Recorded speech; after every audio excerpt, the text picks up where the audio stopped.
First of 3 days of rallies in Manila. And one of the first things that they did was scold the police or even threaten the police. I mean, let me get this straight. The police have always been there in any possible gathering. The police was there in your first rally and you react to them now because if truly ang inyong tumong is to be peaceful, if inyong tumong is to be transparent and to call on the government for change, then do that. But why take a swipe at the police? Why threaten the police? Ang suko sa police, aka na namang di ganahan sa gobyerno. Ang suko sa police, NPA, terrorist yarn, or ang motibo ninyo masakpan. Muna kong pasabot. Sige mong lingap, worldwide inyong lingap. Pero inyong lingap tanan will not save you from sedition if guboto ninyo ang Malacanang. Prangka ha, balik ko na ako. Maglingap mo, mutabang mo. You help with this hand, surely. But if you are going to support taking down PBBM to replace him with Sara, with this other hand, it makes no difference. It's still sedition. It's sedition and you're gonna get somebody killed. Okay? You are pushing your members to a suicide whether they know it or not. Because at the end of the day, what you are doing may be honorable in intention. Pero gisagulan manggugdi mao. Why? Because the members of your religious group has every intention that may be good, but the leaders, ang sabot sa taas, wala man may labot. Mubitong kato nga mga nangasuko sa ako nga nagpataka lang daw ko. Akong tubag sa ila very simple. Were you there in the closed door meetings? Were you there? Apil mo sa sabot, sa nasa taas. Apil mo sa closed door meeting unsay plano sa pagkagubo to destabilize the government. Apil di ay mo. Wa mo'y labot kay igo ra mo gisugo. Igo ra mo gisugo nga maging ani. Igo ra bayagid mo sugoon, di ba? Sugoon da pamugos. Di ba? I mean, seriously. I will not call you a cult because I've always believed and I've always respected you as a religious group. Like I said, I have friends who are part of your group. But, again, the very simple message is this. You cannot ling up all you want and destabilize the government at the same time. Because if you say, oy, dili man may ingana, gasigi ganimig tabang mo. Okay, gasigi mong tabang, unya og magkagubot na karon kay gisagulan mo sa inyong mga leader og di mao. Unsa naman na? Mirisi na pod. Because you wouldn't listen. Because all you are defensive. I didn't even mention your names. I didn't even mention the religious group to begin with. Yes, na ay magrally. But at the end of the day, it is very clear that the rally gisagulan na og dili mao. Mao bitaw ng the Catholics said that they will not support what you are doing. Why? Because it is the intention to destabilize the government that we do not agree with. We agree with fighting against corruption. We agree with letting whoever is guilty pay. We agree with better changes in systems in our government to create a better life. We agree. But to destabilize the government, because you want to replace a president with a vice president is not what we agreed on. I don't understand that. Why can't you wait for 2028?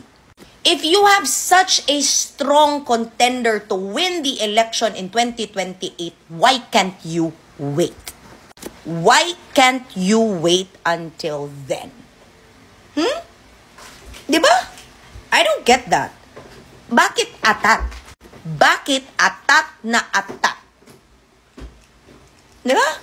If you are kusog, if super kusog, bakit atat na atat? I don't really think that this will sit well with you, no? But look what the kakampinks are doing. They're silent. They're silent. They are chill. They are on the sidelines. Ngano labot-laboton bitaw nato sila, no? Di ba?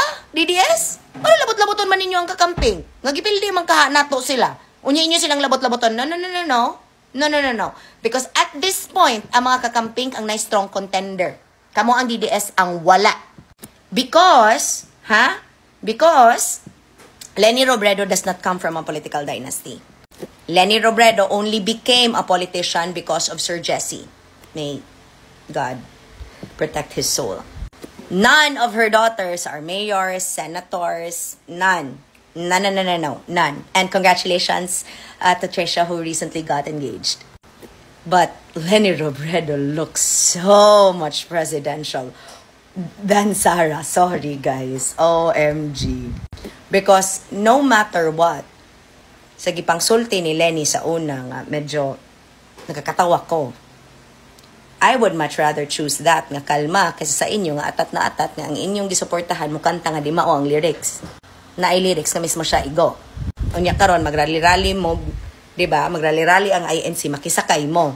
Yes, mo to ko nakisakay mo sa INC. Kay daghan gyud sa mga INC, lami ang motibo, lami ang heart. Ni message ba sa ako? Nakigstorya makog tarong sa ila. But diha me agree. Were you there in the closed door meetings between your leaders and the people that want to destabilize the government? Because that is sedition. And didto sila nakamata. Didto sila naka-realize that yes, there is a possibility you are used and you are played. Because unsa man diferensya? Sige daw. 'Di ba?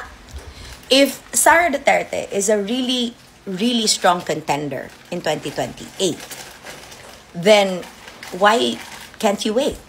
Why can't you just elect her properly? And for the people threatening me nga, makuan lagi ka og si Sara presidente mo, may mabago ba yun? Og ma-presidente ha? Og ma-presidente. Unya og manabla na pod ang kakamping sa inyo mga beshi, kay makalagot mo. Unya og ilubong na sad mo sa mga kakamping. Ako dili ko mo ingon nga between Sara and Leni ko. Pero dili po ko nga kanang super kayo magrarara for Leni, hindi mo mi kaila. And besides, sa kakamping na po na, oy. Diba? And whoever is president, it doesn't change my life. It just so happens, nga, dili na ko musabay ninyo. Insulto ko na ako ang presidente. Kaya ako may nibutar niya. Nibutar ma ko niya. Mayroon kong nag-regret ko. At the end of the day, no, kana inyong regret, di na malungag. At the end of the day, kana inyong regret nga, kayong unity mo na, be, face it. Nabudol tang tanan. Ang ako lang, I know for a fact that gibarugan ako si Marcos because si Marcos is presidente. Because si Marcos is doing his best. Sara is also doing his best. Sa laag o sa gubot. Kaya ka nang muingon, pareha itong isa ka DDS nga driver na ako sa Grab the other night. Kaya nagubot kay ang Pilipinas. Kito ba ginako siya, sir, naundang ba ang kinabuhi nimo sa imong giingon nga gubot ang Pilipinas? Dili, ang gubot ang DDS. Ang gubot ang DDS na pila ka bastos sa ngatanan. And I am ashamed to even support the kind of mindset that you have. I am ashamed to even be called and labeled the same as you. Manamingon dyan ko, guay, di dyan ko DDS, bahala, dyan mo diyang tanan. Because di ko mailad og maleta.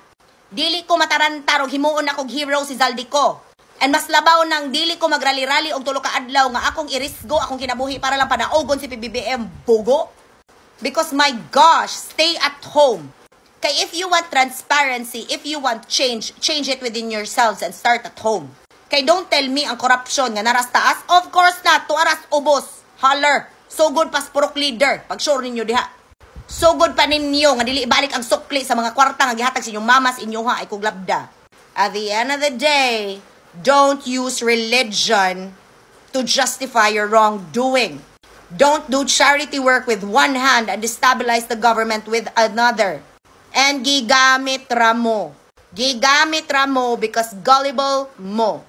Easy to manipulate because of your love and loyalty nga wala na nasulod. And you say gubot ang Pilipinas, inyong utok ang gubot because you're being lied to and you know in your heart that you're being lied to.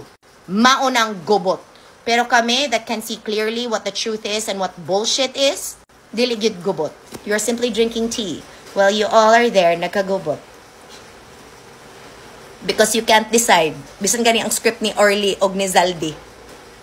Mas gubot, pas lukot. Ibalik na ninyo sa sabot. Kasi nagtanay, ingat!